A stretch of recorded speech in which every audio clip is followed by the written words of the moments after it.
And we are live. JT here. Welcome to the huddle. The huddle is where I sit down with successful people from the world of sport and coaching. It's to learn more about their journey to greatness. Why do I have these conversations? Because success always leaves clues. I want to take a moment to thank you, whether you are watching this on Facebook or on YouTube, or whether you're listening to the audio on the podcast. Thank you so much for being here with me and my special guest today. And here's my friendly reminder to you. The mind is like a parachute. It works best when it's wide open. So my challenge to you is to go all in on this conversation, to remove any distractions and get laser focused on the here and the now. And I guarantee you, you will gain a valuable nugget of wisdom that will not only help you succeed in sport, but more importantly, in the game of life. I've been looking forward to my conversation with my special guest today. Like many of the conversations in the huddle, I feel like we have a lot of these deep, rich, fulfilling conversations. So I thought it was the time to bring him in and really learn more about his journey to greatness, share some of the amazing wisdom, lived experience that he has. My guest in the huddle today is currently serving as the U14 Team Ontario men's tackle coach. He's also a coach with the Cornwall Wildcats, but more importantly, he's an amazing human being, and I consider him a good friend. My guest in the huddle today is Coach Daniel Legros. How are you today, brother? I'm doing great, JT. How are you? Oh, feeling blessed, brother. Feeling blessed. Get to create some and hold some space with you today. So life is feeling blessed. Looking forward to it. So one of my daily practices is to count my blessings. And like any practice, it's a daily. And the more I do it, the more I realize how rich and fulfilling my life feels. And I'm a firm believer that the biggest blessing that you can give anyone is your time and energy. So I just want to thank you again, Dan, for blessing me with some of your time and energy today and with me and our community. So thank you again. A pleasure. Just feels like we're continuing some conversations we've had on sidelines or fields or Team O camps. Yeah, for sure. So one of the things I like to remind myself, right, and maybe it's just the coach in me that always having this idea of like, what are those sayings? What are those quote unquote cliches? But I like to remind myself that life is a game and games are supposed to be fun. So I'm curious, what's an interesting fact? I had a coaching colleague, a great friend that said, we all have our quirks. We all have these things that make us unique and different. So celebrate it.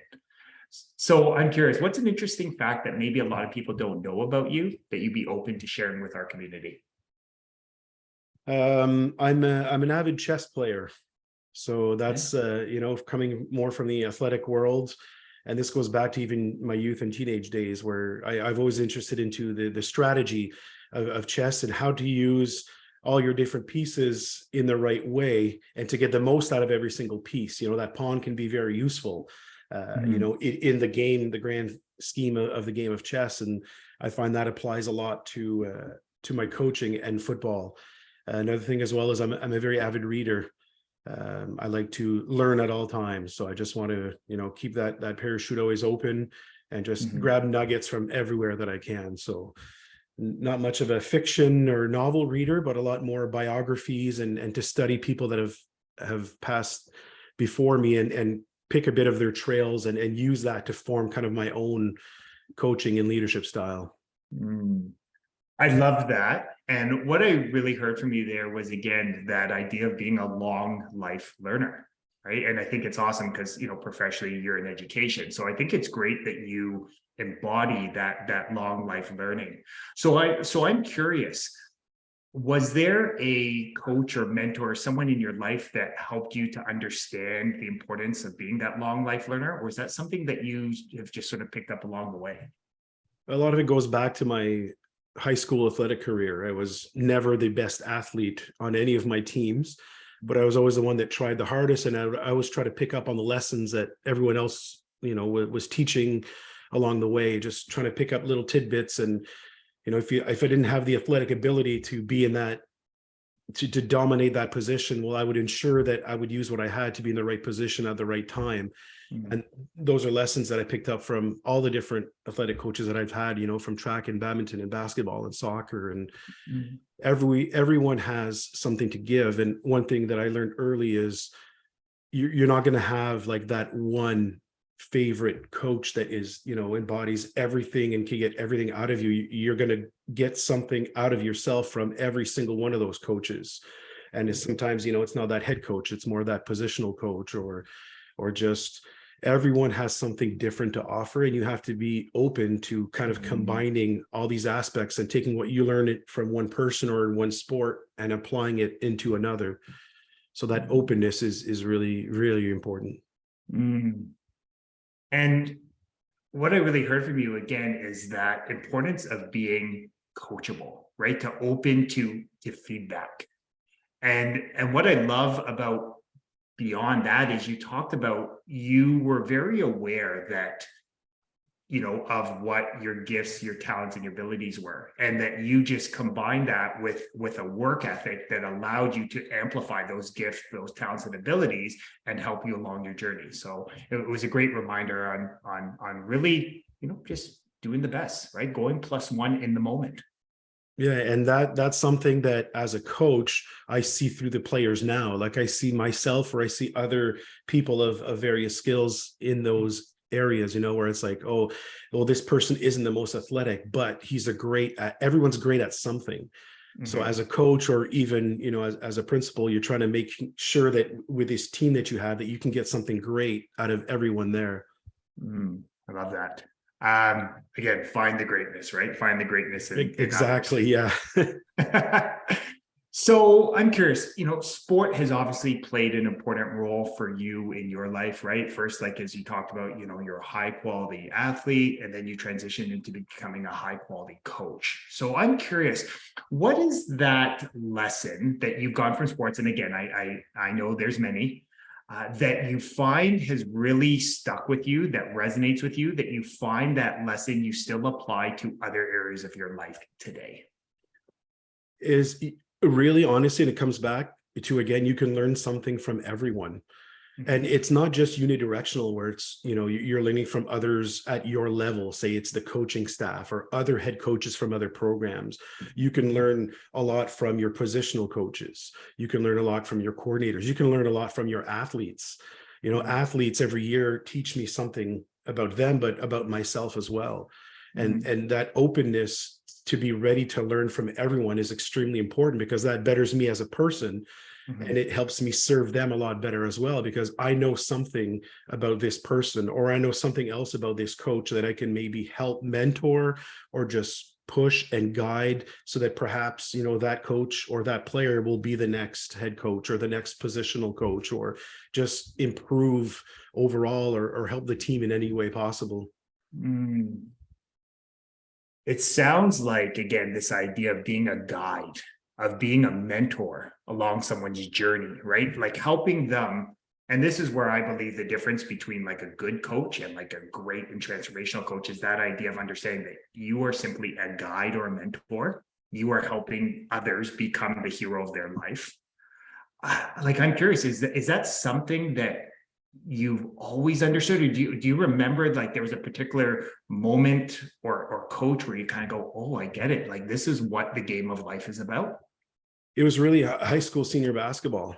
Again, it's just Coach Sabourin who is the one that really got me into, studying the game itself, not just playing the game, really studying the game itself and studying everything, like whether it be other coaches, and he's really the one that got me hooked into the NCAA sports rather than the pro. As a youth, you're impressed with the NFL and the show that all these TV networks put on, but really the best game I find is at the collegiate level, where all these people are ready to give everything they have, and it's really a great strategy, and every game has different battles, and you're looking really at schemes based on programs and teams rather than just individual players.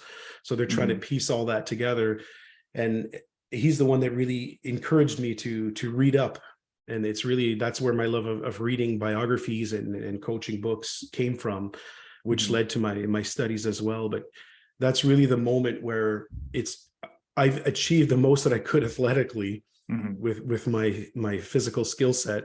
So it was, well, you can contribute in other ways. And that's what really opened that for me. And that's where it really clicked and that's right away at that moment that I started coaching that year, our novice basketball team at school.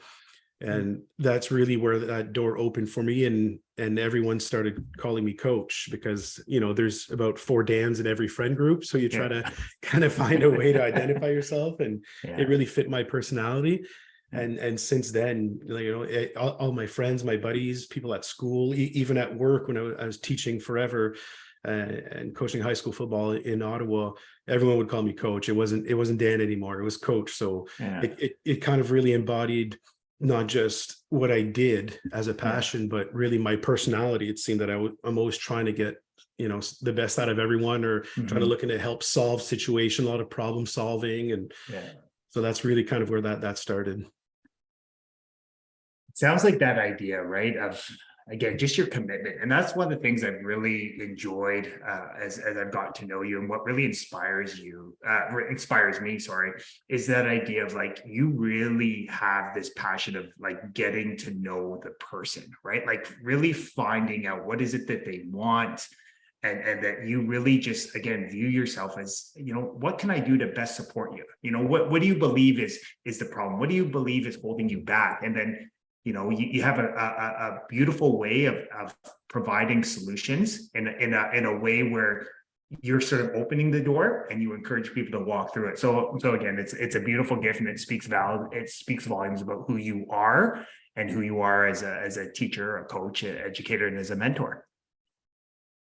Yeah, it's about surrounding yourself too with the right type of people as well. Like when you're looking, even when I started looking at the building a staff for the U14 Team Ontario program, like, do I want football knowledgeable people? Absolutely. But I can't forget that these are 12 and 13-year-olds with the entryway into elite program development. And for a lot of them, it's the first time they step into this type of setting and situation. So, you want people that are teachers, that are educators, not necessarily in the field of education, but a lot of the coaching is teaching, right? So those best coaches are teachers, not necessarily in a classroom, but the field is their classroom. So you want to surround yourself with people that are able to mentor these young athletes and to motivate them, especially because if they're not motivated, then you can't teach them. Can't teach them anything. So that's always something I've truly believed in, whether it's, running a high school or a football team. It's the same thing. You want to surround yourself with people that have those gifts, and you want to encourage others, to take the lead and to go ahead and to be themselves, and to pass that onto the athletes and the students as well. Again, so many wonderful shares there. And again, just reminds me why I always love our conversations. So I'm curious, we had the opportunity to meet at the Fall Cup last year, right? And it was just an opportunity where, for those that are unaware, was kind of like, think of it like a provincial championship for grassroots and minor football. And that's where we first met. And then, as we were hosting this U14 Team Ontario head coaching position for our men's tackle program, you decided to, go all in, take courageous action and throw your hat on the ring. So I'm curious, what inspired you to do this? I mean, you have a busy career in education, you got a beautiful family, and you're coaching, your own kids. What inspired you to want to take on this new adventure with Team Ontario? I'm always telling others, to push themselves and to go that extra step and to take it. And, sometimes when you give advice, you kind of have to look at yourself too, like, am I taking that advice? Am I taking my own advice? Am I listening to myself here? Am I preaching the right stuff? And I'd seen it, and I was always interested in getting, because as a high school coach, I was sending and bring a lot of my kids to the U16 Team Ontario over the last 10 years. And I've been fortunate to be around some great athletes, and really I've been traveling with them as well, because a lot of them didn't have the means to go. So I would take them myself, and we'd go down for those 3 days in Guelph usually, and after the ID camps, and it was a great experience. And I truly loved what I was seeing, and I thought it was a great building block. And it's always about finding that right way to be of service. I truly feel that U14 age group is really where my skill set is best suited. That's where I can offer the most. And so when it came about that they were starting a U14 program, I'm like, oh, this would be a great opportunity, and my way as well for my professional development to, be involved in this program. And then in the coming years, perhaps join into other branches of Football Ontario. I'm always looking to, or football in general, really, I'm always looking to better myself and to increase my skill set, and then be able to use that right away, not just build it for nothing. So I was thinking about it, and what happened is the president of the Wildcats here in Cornwall, Kirby Camplin, who's as you know, is an excellent coach, and he's the one that I was having conversation with him, and he's the one that kind of pushed me to be like, you should apply. Like, why not just go ahead? And he's like, I think you'd be great, with your skill set and the way you work with kids of that age group, and of course he's a great mentor of mine, and runs an excellent program. And that's kind of what put me over the edge. Like, what, I'd like to apply. And then preparing for the interviews, I was just more and more confident that I could be of service, for one, but also for myself. This would be the perfect professional development, and in the way that I can be of service yet still gain experience that would help me, build and continue and really start into that field of elite development for football. It sounds like, again, hearing what you were sharing, that idea, like, what could I do to be of service? Like, and again, I love, again, that question, that long life learning, right? You're thinking, what could I do to be of service? What could I do to bring value? And I feel like that speaks, again, volumes about you and your commitment to being a servant leader. So I'm curious, you manage people, right? And when I talk about managing or coaching, I'm a firm believer is the development of people. Mm-hmm. So you do this, professionally as an administrator in education. You do this coaching wise. I'm curious, from your perspective, I know you did some research before, throwing your hat in the ring.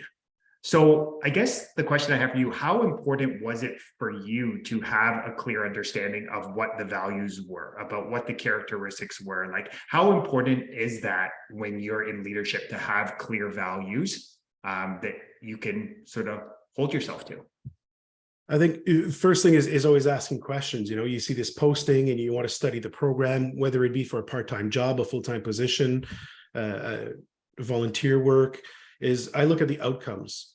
What are the outcomes at the end of the program? Like, you take these athletes or these students or these people on one end, and then the outcome at the end, what's expected, so that you can see if your skill set fits in the middle as well. But more importantly, I want to be able to see and understand how they want to go about bringing this person from the in to the out. Like, what transpires in the middle? Like, what's the goal? Is the clear goal to win a national title? So, if the organization is, what is your objective here? Our goal is to win a national title at all costs. That's kind of scary in a way, because then what are you putting first? What are you placing the emphasis on? Mm-hmm. And one thing that attracted me to this post is the development aspect. The word development appeared everywhere.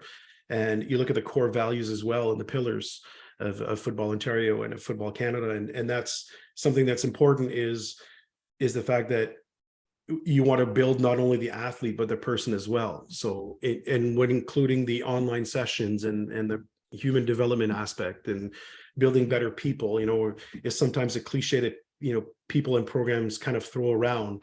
But in the end, you want to look at what is the outcome? What is the end goal? Is the end goal here to win a national title? Is it to introduce and to motivate, to develop athletes and people to, be better at football, transferable skills, life skills? So it's always important to ask not only how you can be of service to this post or to this organization, but to understand how they want to go about doing it. Because if it goes against your core values of, winning at all costs, or then you're not going to be into your professional development either. Like, especially in any position, like I've been offered jobs in many different fields, and I have skill sets, in IT and analysis, but I'm a people oriented person first. So anytime I was looking at these positions, it's like, well, how am I going to be able to contribute, and what am I going to be able to get out of it? I'm not one that likes to be stagnant. I like challenges. I like goals. I like to switch things up every once in a while. Like I'm doing this, for my second year now. And then after that, it's like, okay, well, am I still being of value, of service? And am I still growing as a person as well? So I feel I could do this, until I feel, okay, well, I can contribute in other ways. And it's the same thing professionally. I was a teacher for 20 years, and I loved, and I still love being in the classroom. We're so short on teachers that I end up being in the classroom quite a bit. And, oftentimes that's my favorite part of the day is being directly in front of the students. But it's, again, it's trying to think, well, how can I better use my skill set to help students? Well, I can help these 20 students in front of me, or I can help these 40 athletes in front of me for a football team. But if I'm helping develop other teachers, then my range is expanded from the 20 students in front of me to the 20 students in front of all those 10, 12, 15 other teachers. So I'm helping build better students by building better teachers. And it's the same thing for coaching as well.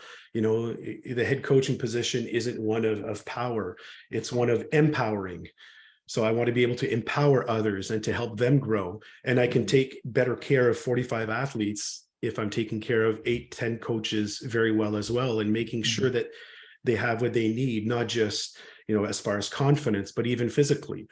Like I remember at one of the ID camps last year, our defensive coordinator was going through some drills, and we needed extra mats, and everyone was so engaged into the drill, and they're kind of looking around like, hey, you guys keep going that, I'll run over and I'll get 4 or 5 tackling mats. And some people think, well, it's not the head coach's job to take care of that. The head coach's job is to be of service to others. What's of value at that moment? Well, that coach was engaged and locked in with his players, and his players were locked in with him. And I didn't want to break any of that flow, by sending an athlete or a coach struggling to get material. It's the same thing in a school setting as well. You're walking around the school, and, all of a sudden you see a teacher's, either is doing really well or struggling with something. And as you're walking by, it's like, oh, hey, how's it going? And just popping in. Oh, I need to get these copies because they're, oh, well, let me run out and get that for you.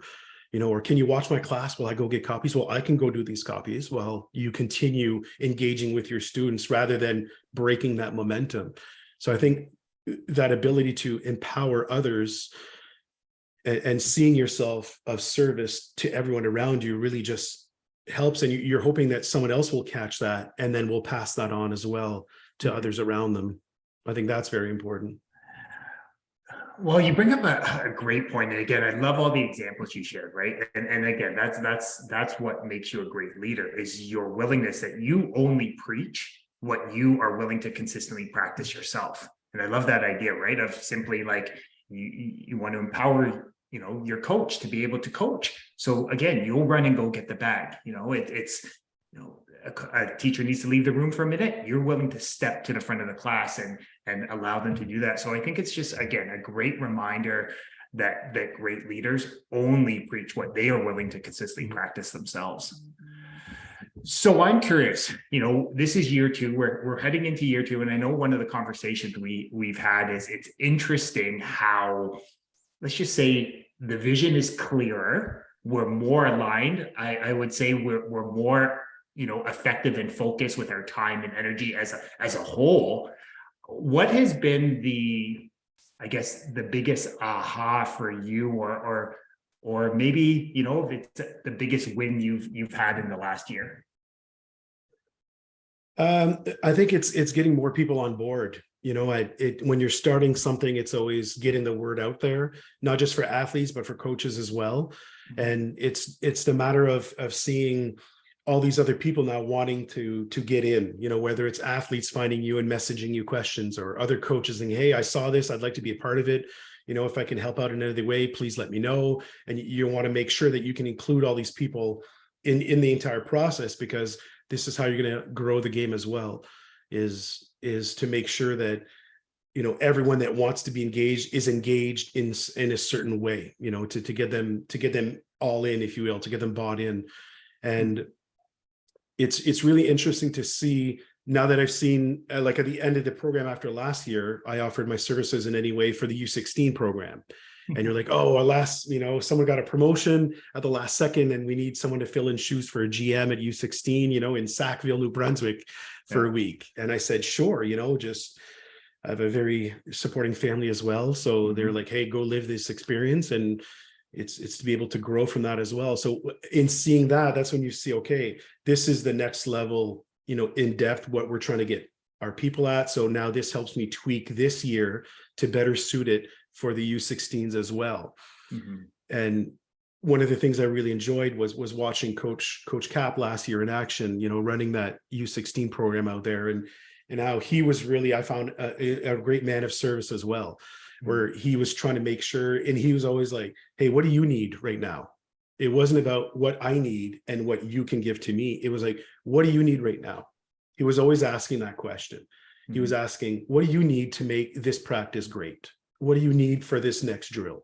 Like, I will make it happen for you in any way, whether it's to delegate to someone else to go get something, or you need more time for this. And he was really good at managing that and empowering others, all the other coaches around him, and even myself, who had just stepped into the last minute, is like, hey, how would you like to help here? What could get you more engaged in this week to make sure that you're also, benefiting from it?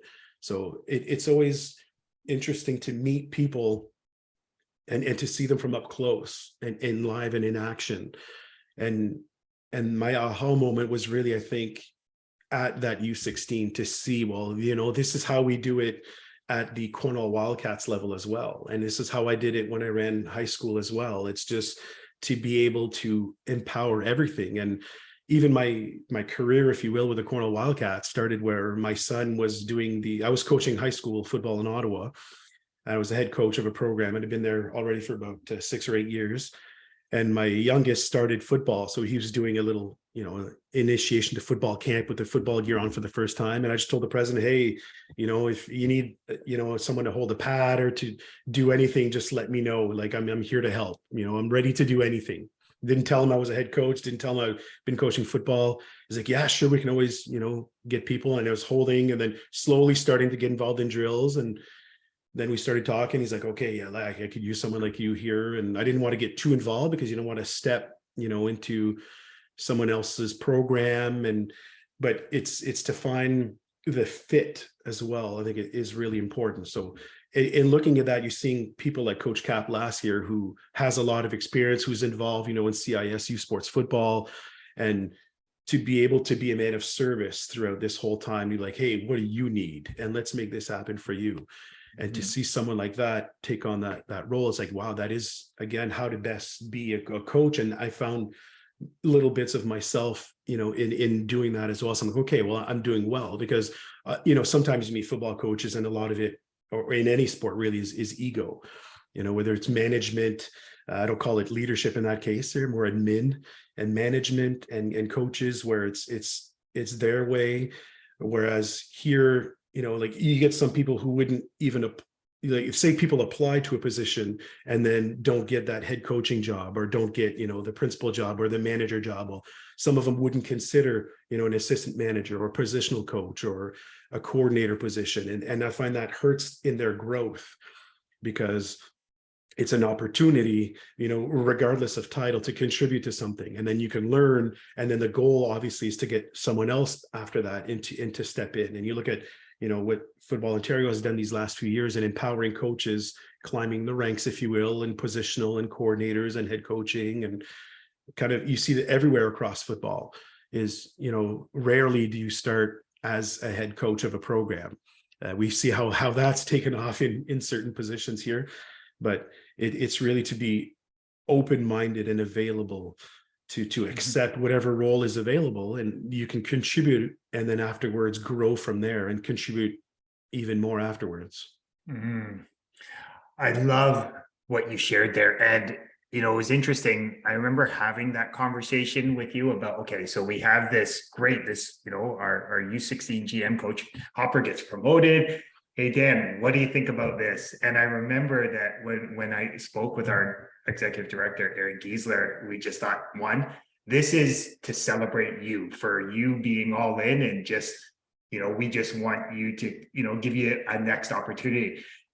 And it's funny because hearing you share what it actually gave you was more clarity on what the goal is, right? So it's interesting how being able to see the U16 Eastern Challenge live and in action, it actually gave you clarity of this is how we can grow the U14s. This is how we can best serve, our young people to prepare them for that next step. So I love everything about that. Yeah, it was great because then I could also see what was missing, like Mhm. what the use went in the intake, like the U16s get there and what they have coming in, they have to work with that. So I could see what those people coming in were lacking. So now I can try and develop that at the U14. So once they get to them at U16, okay, we have that perhaps wasn't there before. Now they can already start building from a different plateau. Mhm. So that definitely helped. It's interesting as you did that. I also thought about what you referenced before. Like an important thing about being a calm and confident leader is having the calm and confidence to surround yourself with great people. And it was interesting how, you took away from that, watching Coach Cap and how he went about business, how he looked to help and serve.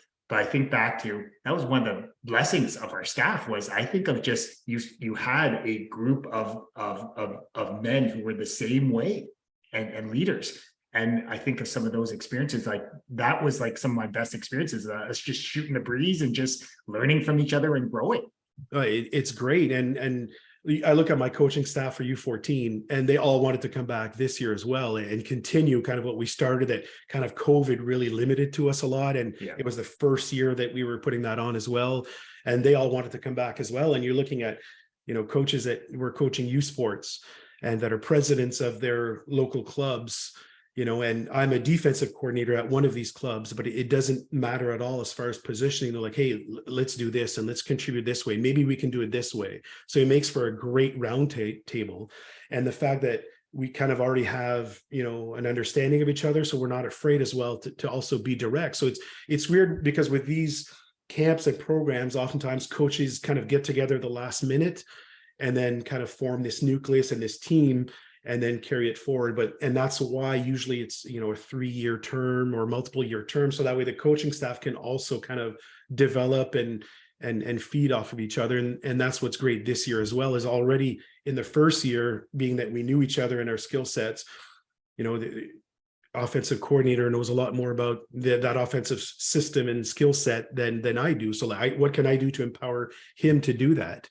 The president, of my current football club is like, hey, I'll help with whatever you need. Like any of these weekends I'm available and I can travel and give you a hand. And, it doesn't even need a title. It's just, someone being of service and just everyone having their hearts and their minds in the right spot of this is about growing the game of football at the youth level.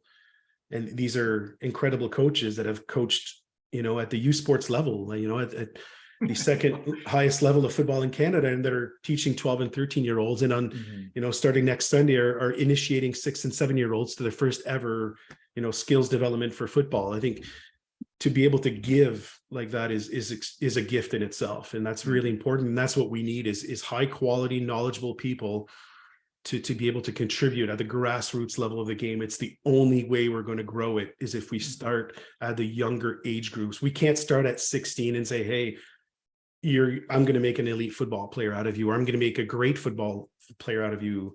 You have to start at that younger age group and start planting the seed, not just of how to carry a football, but how to carry yourself as a football player, is just as important.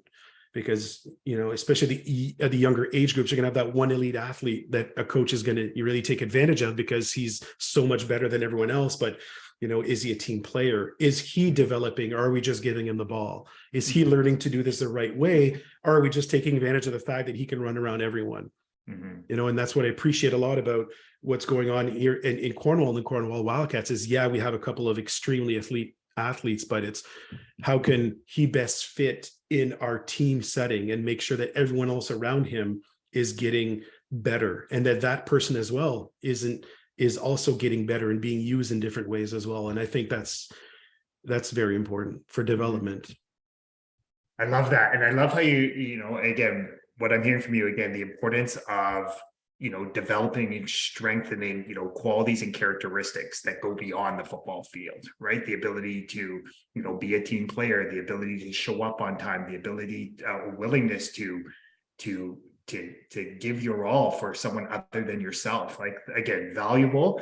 What I also love about that is, I've been able to observe, what you and Coach Camplin and Coach Labonte are helping to lead there in Cornwall. And it's amazing just what a strong and powerful team you have around there, what wealth of experience and specialized knowledge. And just, I'm really enthused to see, what happens moving forward in Cornwall and Team O.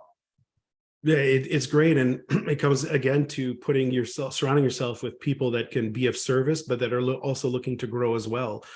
During COVID, lack of football. Well, the Wildcats were saying, hey, any coach that wants to take any clinics anywhere, just let us know. And, we're digging and looking and learning and trying to help, ourselves develop a skill set so that once we come out of COVID, we can come out and use these new skills and everything that we've learned and transfer it over to our teams and programs. So again, it's not just building around an athlete or a team, but really that whole program mentality. And I think with what Football Ontario has been doing these last couple of years is just really putting, the entire province on the map of, okay, we are now an entity. We are now, an entire unit in the province of Ontario. Let's get together and all of us together help grow the game. This is for a lot of at the younger levels, it's the first time that Ottawa teams are playing against Toronto teams, with that Fall Cup last year. This isn't hockey or baseball where there are tournaments everywhere that you can go play 3-4 games in a weekend. Football's that sport where you're building and you're playing 10 or 12 games a year max and 1 game a week. So it's the first time really where we can have the Ottawa area and the Toronto area and the Southern area kind of all together and show that, the football is a big part of Ontario, not just locally in your area. And for a lot of these kids, it's the first time they see that.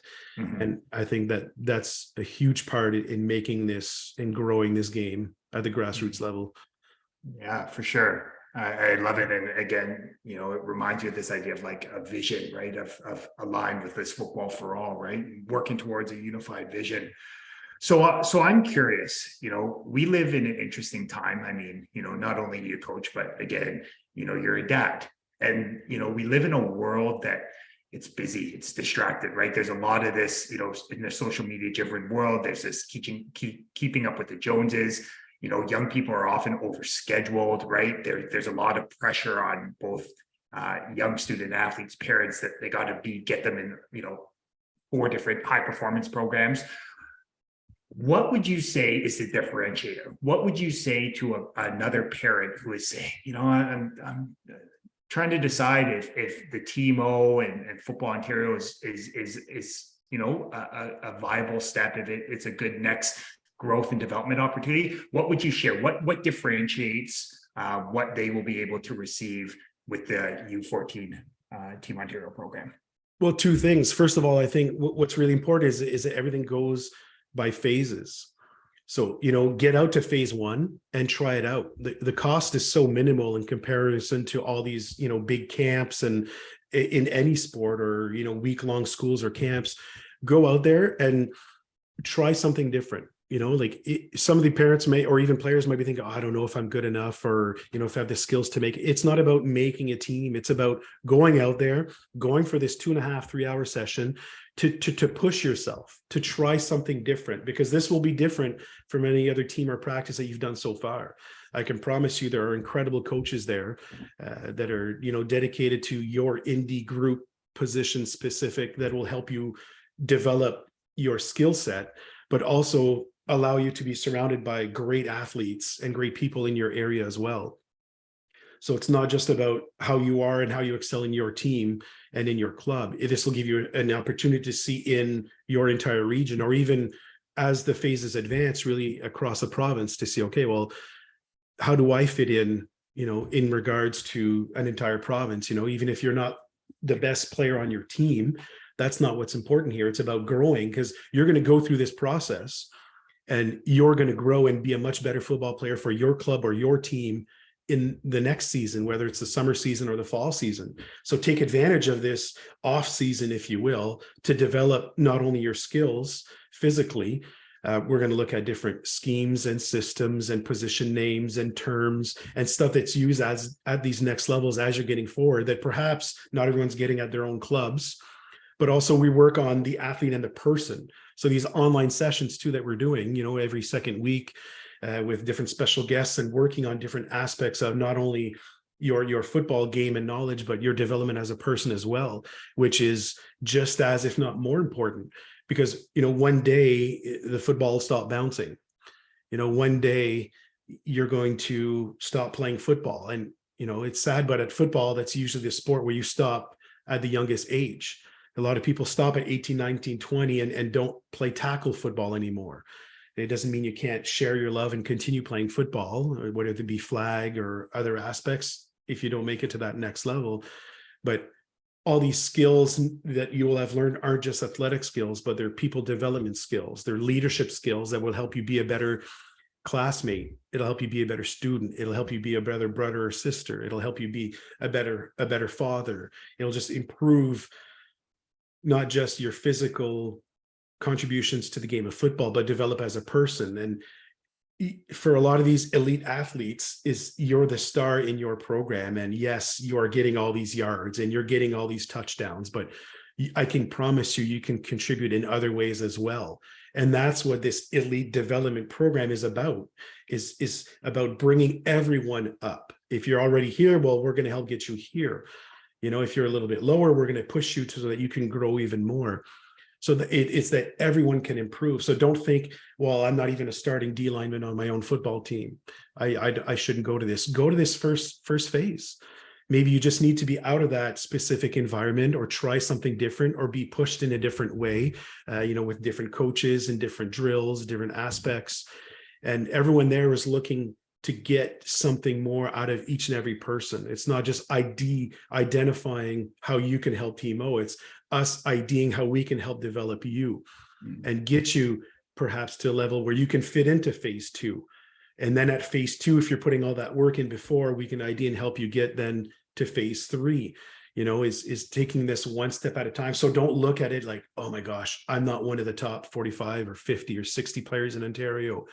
No, I'm looking to just getting out there, try something new, try something different, because this doesn't usually happen at this age group. So we know it's different. Give it a shot. And then even if you do just that one phase, then you'll go back into your program next year. You'll have that extra specific something that you can contribute. You don't have to wait until next August for football tryouts to improve as a football player. Now is the time to do it. And I think that's what the major part of Team Ontario is let's take this off season, if you will, and how can we best serve athletes in our province to get them to that next level. And I think the first step is those signing up and doing those ID camps. I love that. It speaks volumes to you as a communicator. That's one of the things that you constantly inspire me is, how can I communicate in a simpler, more effective way? So I acknowledge you for that, brother. But what I really love is that idea of like, everyone loves this idea of like all in. And that's a mantra, right? And anyone that's been a high quality athlete coach knows, right? Coaches, we like our sayings, but being all in, as you were saying, is a willingness to take courageous action. And maybe the courageous action is embracing that discomfort, and maybe you hear the doubts, like, am I good enough? All those, BS stories that we sometimes hear. And it's like you said, just going to the ID camp, using it as an opportunity to grow, right? Just take it as feedback to where you are. And it's amazing how a willingness to take courageous action will serve you well, not only as a football player, but more importantly, in the game of life. Absolutely. Okay. So I'm curious, what is the best way, if a young student athlete, maybe it's a volunteer, maybe it's a parent that just has more questions, what is the best way for them to connect with you, Coach? Social media, on Football Ontario, on Facebook, Instagram has all the registration info as well. Also, you can hit me up directly on those at Twitter or Instagram. It's Coach Legros. And just message me directly. I'm sharing all this information. But follow Football Ontario, because there's so many great things honestly happening. It's unbelievable the growth and explosion in the last 12 months, really, of the programs as far as branching out for women's football and flag football, and at the collegiate level, and the elite development at the U14, 16, 18, and the OSFL and the OFFL, and we could go on, for hours and what's going on. But follow Football Ontario in social media, whether it be Twitter, Instagram, Facebook, and that is a great central point of contact where they can go out and you can be aware of everything that's happening around you, because yes, there is this Team Ontario, but there's not just that happening. There's so much going on right now in our province for football. Yeah, I wholeheartedly agree. And you just reminded me of all the amazing wins that have been happening in the past just over a year. So again, great reminder.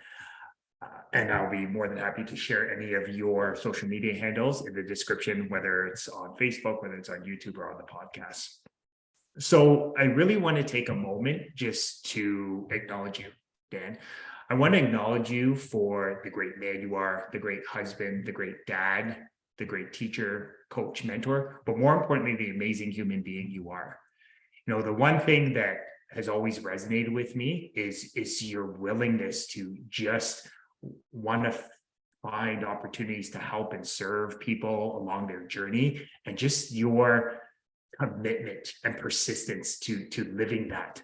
So again, it's a great reminder for me, and I just want to thank you for being a shining light in my life.